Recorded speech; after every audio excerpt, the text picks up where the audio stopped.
అంశానికి సంబంధించి మరిన్ని అప్డేట్స్ మాకు స్పోనెంట్ శ్రీనివాస్ అడిగి తెలుసుకుందాం. శ్రీనివాస్, అక్కడ పులివెందుల్లో కూడా ఎక్కడికక్కడ సోదాలు నిర్వహిస్తున్నారు ఈడీ అధికారులు. సో దీనికి సంబంధించి పూర్తి అప్డేట్స్ ఏంటి? నీలిమ, పులివెందుల్లో ఈరోజు ఉదయం అర్లీ మార్నింగ్ వచ్చిన ఈడీ అధికారులు సోదాలు కొనసాగుతూనే ఉన్నాయి. ఈరోజు 6 గంటలకు 5 బృందాలుగా పులివెందులకు చేరుకోవడం జరిగింది. ఈ 5 బృందాలు ప్రధానంగా ఎంపీ అవినాష్ రెడ్డి వాళ్ళ నివాసంలో 2 బృందాలు వెళ్లారు. అధిక స్థాయిలోనే ఎక్కువ మంది అక్కడే ఉన్నారు. సో మిగిలిన నిందితులు ఎవరైతే ఉన్నారో దేవిరెడ్డి శివశంకర్ రెడ్డి, సునీల్ కుమార్ యాదవ్, ఎర్రగంగిరెడ్డి, ఈ ఎర్రగంగిరెడ్డి నివాసం పులివెందుల టౌన్లో కాదు, పక్కన తొండూరు మండల్ తుమ్మలపల్లె అనే గ్రామంలో ఉంది.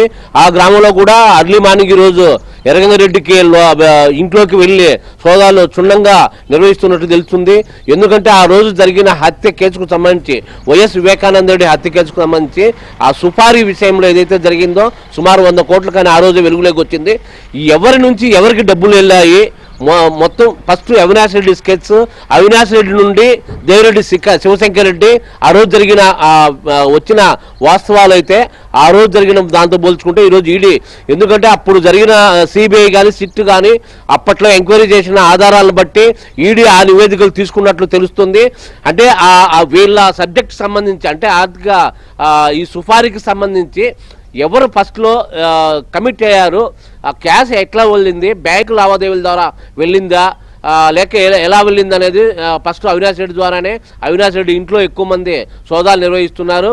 ఈ సుపారీకి సంబంధించిన విషయాలు అయితే మొత్తం నెక్స్ట్ అవినాష్ రెడ్డి నుండి దేవిరెడ్డి శివశంకర్ రెడ్డికి, ఎందుకంటే ఆయన ముఖ్య అనుచరుడు, అక్కడి నుంచి క్యాష్ వెళ్ళిందని ఆ రోజే చెప్పడం జరిగింది.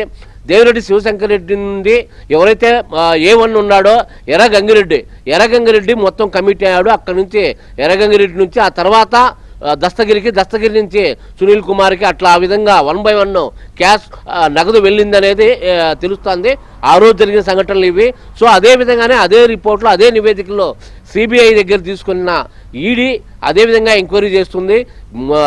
ప్రధానంగా ఈ క్యాష్కు సంబంధించి బ్యాంకు లావాదేవీలు, బ్యాంకు పాస్బుక్లు ఎంపీ అవినాష్ రెడ్డితో పాటు మిగిలిన దేవిరెడ్డి శివశంకర్ రెడ్డి కావచ్చు, సునీల్ కుమార్ కావచ్చు, ఎర్రగంగిరెడ్డి కావచ్చు, వీళ్ళు ముఖ్యంగా వీళ్ళ నలుగురు మొత్తం వాళ్ళ బ్యాంకు లావాదేవీలు ఎలా ఉన్నాయి అంటే అప్పటి డేట్లో ఎప్పుడైతే వివేక హత్యగా జరిగిందో ఆ రోజు డేట్ల ప్రకారము, అంటే అంతకు ముందు వెళ్ళిందా వీళ్ళ క్యాష్ అనే విధంగా ఆ నెలలో మొత్తం ఎంక్వైరీ చేస్తున్నారు.